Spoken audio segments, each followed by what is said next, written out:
All right, History 132, folks. American history is kind of funny because at this point in Unit 7, Chapter 30, we're getting pretty much up to current events. And so here's my take on this. Um, you're sitting here looking at this. You're in a college level history class at this point. So chances are you have lived a whole chunk of this because it's more current events than it is ancient history at this particular point. There's a lot of stuff to talk about. It talks about the Personal Responsibility and Work Act. It talks about AFDC. It talks about TANF. It talks about quite a few different programs for the government itself that are going on, that we're reaching out. There's a lot of trade and change and whatever else going on. I see the North American Free Trade Agreement. I just see so many different things. So I'm going to kind of shrink things down just a little bit.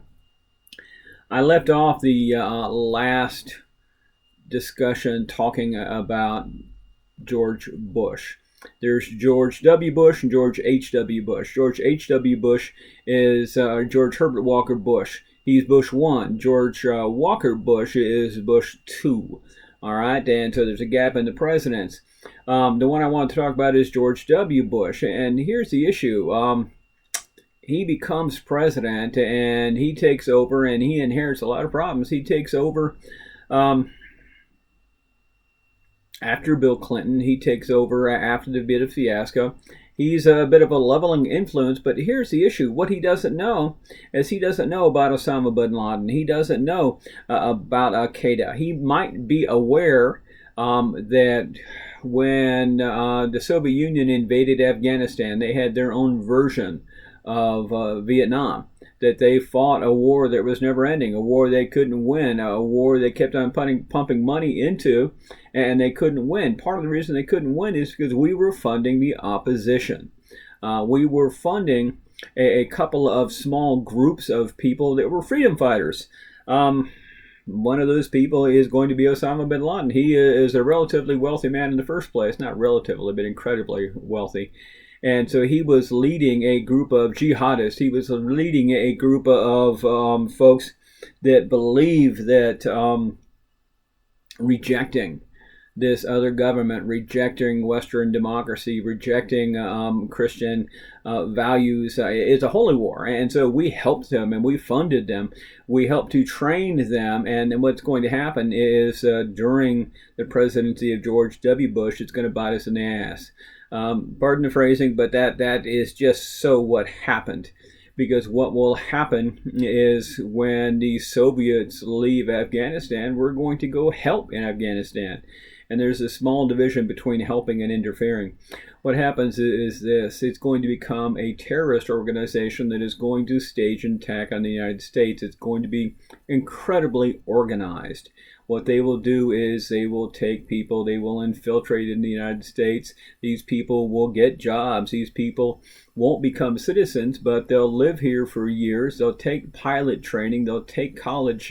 They'll take quite a few different things. And they will develop a plan to literally hijack some planes and crash them into the World Trade Towers, crash them into the Pentagon, hopefully crash them into the White House, a few other places along the way. This is the 9/11 terrorist attack. One of the things that sticks in my brain about history is on the morning that this happened, I was in college classes, and so I'm sitting here watching the news before this happens. Like, oh my gosh, a plane hit the building. Oh my gosh, what a horrible accident. And within the next hour, we find out it's not an accident, but it's intentional. It is horrific, and what was interesting, I think, for me, is my college professor at that particular point said, hey, I know what happened, but the fact is we're talking about history. This is not history yet, so we're going to talk about other things and not worry about this. The other thing that sticks in my brain is the footage of George Bush when he's first told what had happened. He is sitting in elementary school. He's getting ready to read to these children. He's a pretty good president, folks. He is a man's man. He's a common man's president. And people make fun of him because when he is told this, he just stops.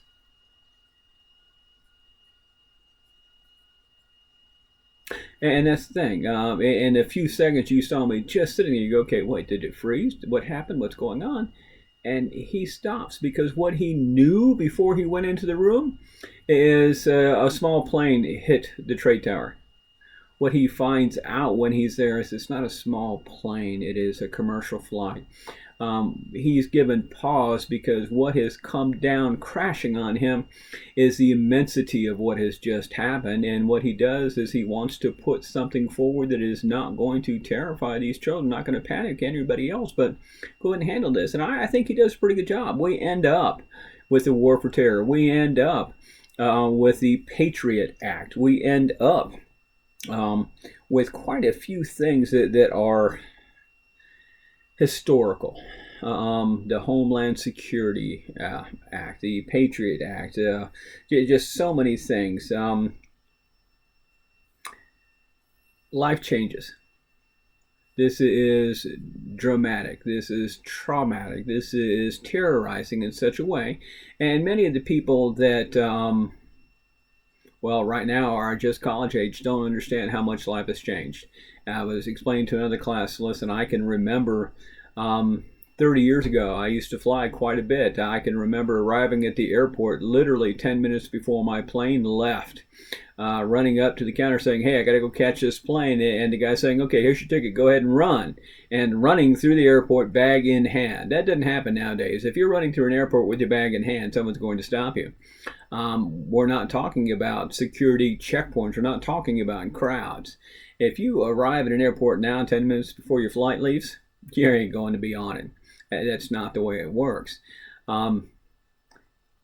Things change at this particular point because we have to become suspicious. We have to become protective.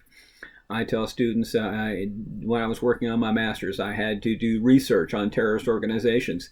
And my professor told me, he says, don't do this from home. Go to the library, go to the public library and borrow their computer, because if you research these organizations and this information on your home computer, you will literally have people show up in suits and ties and black sedans that will have some serious questions for you. Because of what happened on 9/11, we end up surrendering a lot of our civil liberties. We end up surrendering a lot of our independence to fight this war on terror, to go ahead and change how we do things. There's a lot happens. And from this point, the world is changing. We go from President Bush into President Barack Obama. Again, we're shifting. We didn't like the way things worked. We didn't like the way things happened. And so we shift from Republican to Democratic.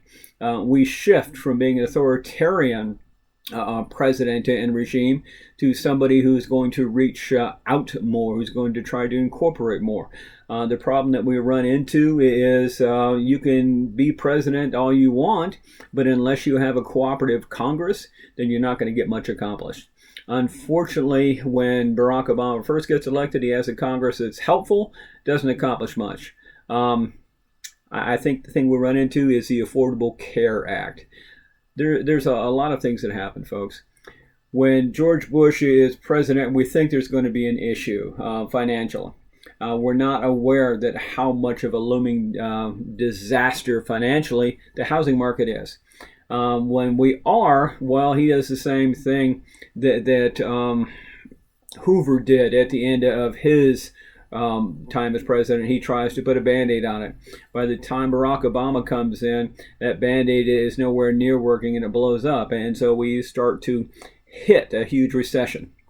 Hitting a huge recession is going to trigger some other bills. It's going to trigger some huge changes in how we approach government, how we approach finances, how we approach banking, how we approach trade, how we change so many different things. There's a lot going on. I'm not going to cover all that. I'm going to leave it to you to read about the DREAM Act, to read about the Dodd-Frank Act. I'm going to leave it to you to do some reading, and that'll be it for now. Thank you.